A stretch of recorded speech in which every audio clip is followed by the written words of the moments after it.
Você atua muito com a saúde LGBTQIA+. Atuo. E me diz por que é tão importante a gente falar disso. Por que é tão importante? Né? Acho que num primeiro momento a gente falava para conseguir abrir espaço e dar voz e validar a existência, né? Durante muito tempo, né, a comunidade LGBT ficou no submundo, não se falava. As famílias... Nos clubs. nos clubes, mas imagina numa família. Underground. Era aquela coisa assim, não comenta, sabe? É. Existia os clubes, que era onde a pessoa poderia viver aquilo, né? Toda aquela cultura São Francisco, as boates gays, as baladas gays, GLS antigamente.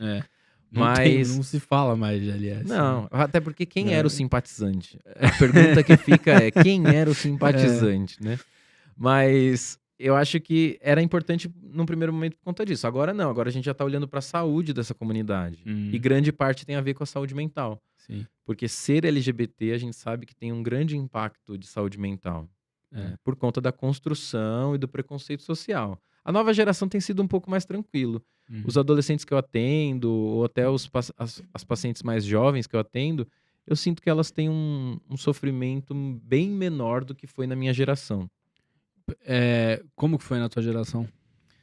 Cara, a gente é mais ou menos da mesma idade, né? Então, é muito recente isso. É muito recente, mas na minha geração você não poderia jamais ser um gay assumido no colegial, né? Isso era um motivo de você ser, sim, rechaçado, ou então você tinha que assumir algum papel que você fizesse parte, né? Então, o gay engraçado, que é motivo de chacota, mas tá ali participando, sabe? Eu me zoo pra poder pertencer. Isso valia. E era uma coisa assim, foi a época que teve aquela banda, sabe, Tatu, que eram as duas minas russas. Eram duas russas vestidas de colegial, que se beijavam, que depois o pessoal descobriu que era uma estratégia de marketing e tal. Mas o mundo LGBT era isso, era GLS, tinha uns gays que ninguém falava, daí as lésbicas até poderia ser lésbica ou bissexual, desde que você fosse mulher e beijasse meninas na festa. Era esse o universo, né? Teve o primeiro Fica Comigo gay naquela época. É verdade, nossa. Era um negócio assim, velho, totalmente chocante pra TV brasileira. Então, você ficar vivendo... A sexualidade é uma grande parte da nossa vida. E essa vivência, essa experiência de existir, você não poder contar pra ninguém, você viver dentro do armário, que é o que a gente chama de viver dentro do armário, isso faz muito mal pra saúde. Né? E realmente, ficava no submundo, né? Eu moro em São Paulo há 17 anos. Eu lembro quando eu me mudei, porque eu morei aqui em 94, depois voltei pro interior, aí em 2005 voltei definitivamente. E aí eu tava com 16, 17 anos, eu falei, nossa, agora eu vou nas baladas de São Paulo, tal. Era da época da Heaven, tinha acabado Vegas, né? Tinha Vegas acabado era boa. tinha Love E, Lions, né? Tava tudo muito em alta. E eu lembro que eu tinha aí depois na faculdade, eu tinha um amigo gay, fora da faculdade, assim, e ele falava, não, tem que ir na balada tal porque o som é bom.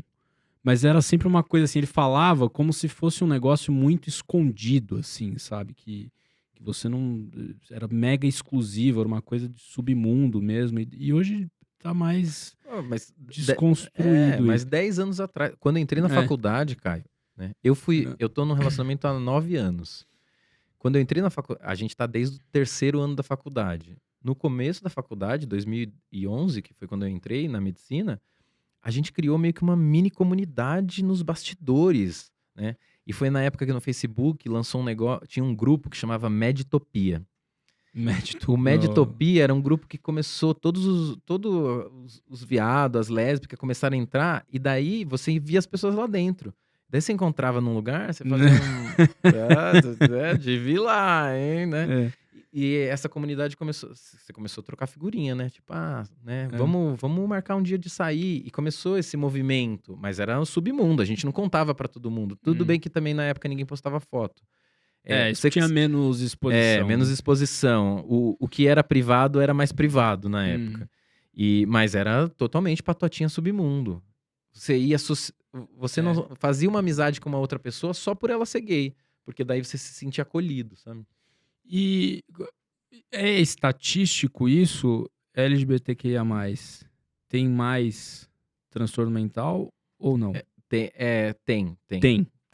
Depende de qual transtorno, mas a Sim. gente sabe que a incidência de ansiedade e depressão é bem maior. É maior. É maior.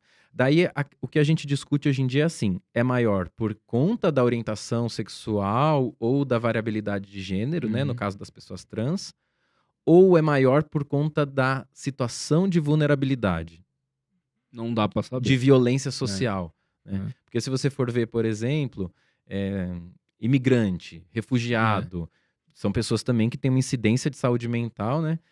Refugiado tem maior risco de esquizofrenia, se eu não me engano, né? Então, assim, ele tem risco de esquizofrenia porque ele é refugiado. O que aconteceu no mecanismo do cérebro ou foi por conta da violência social? São associações, né? Não é tem um nexo causal. É uma plausibilidade biológica para isso, né? Então, o que se sabe hoje é isso, que os números mostram, mas a ideia é de como o preconceito tem diminuído, tem conquistado os espaços. A primeira coisa que eu te respondi, existe voz, a sua existência, você você pode validar ela. Né? Eu posso hoje ser professor universitário e falar para os alunos que eu sou um homem gay, tenho um relacionamento há 9 anos. Eu já não tenho mais esse medo. Então, provavelmente, o índice de ansiedade, depressão, né? Isso tudo provavelmente acho que tende a cair. É o que a gente imagina, né? E a depressão, a ansiedade, ela se manifesta de forma diferente na população LGBT? Olha, pelo que eu lembro, assim, dos estudos que eu tenho... Não, não tô perguntando de estudo, perguntando a tua impressão mesmo. A minha impressão, não. O que eu sinto é que às vezes é mais silencioso. Por parte do paciente. Por parte do paciente. Porque como ele não consegue compartilhar isso com muita gente, né? Ou então, às vezes, ele tem medo de falar isso porque vão invalidar a orientação dele. Então, assim, ele tá em depressão. Daí ele não vai falar porque vai falar, viu, ó, mas aí você é gay, por isso você tá em depressão. Porque ainda existe esse tipo de relação, né? Ele ser culpado por estar em depressão ou por ser ansioso. Né? Eu tenho medo de tomar uma lampadada na cara. Então, viu, ó, também você foi inventar de ser gay, entendeu? Então, às vezes, o cara começa a segurar e sofrer em silêncio. Mas acho que não muda muito a manifestação. E quais são os desafios para cuidar da saúde do público LGBT? Acho que o primeiro é acesso aos serviços de saúde, né? Porque vai virando uma bola de neve. Se você tem muito preconceito social, o poder aquisitivo é menor. Se o poder aquisitivo é menor, o acesso à saúde acaba sendo menor. Porque você não tem acesso à saúde suplementar, você vai ter acesso ao SUS. Se no SUS você também sofre preconceito, você deixa de buscar. E você deixando de buscar, você passa a sofrer sozinho. E viver, ou então procurar métodos alternativos de tratamento clandestino. Então é uma bola de neve. Acho que um dos principais desafios hoje é o acesso. E daí depois, acho que políticas que incentivem a ter um olhar especial, uma atenção destinada à população, né? Tem alguma política nesse sentido? A gente tem a população, a política pública de atendimento à população trans, a saúde... Em relação à orientação de gênero, gays, lésbicas e bissexuais já existia há um tempo, e a população trans desde 2008. O problema é fazer se cumprir, né? Mas que tipo de política é esse? É uma política pública que se propõe justamente a oferecer acompanhamento multidisciplinar. Dentro da rede pública. Dentro da rede pública. Básica. Como se fosse uma ação afirmativa. Eu sei que essa população tem uma vulnerabilidade, então existe todo um programa estruturado para isso. Vou dar um exemplo. Os homens trans que buscam tratamento hormonal. Daí tá lá escrito que tem que conseguir hormonioterapia. Mas não consegue, porque não tem nos lugares. Então, existe a política, mas ela não está sendo cumprida. Sim.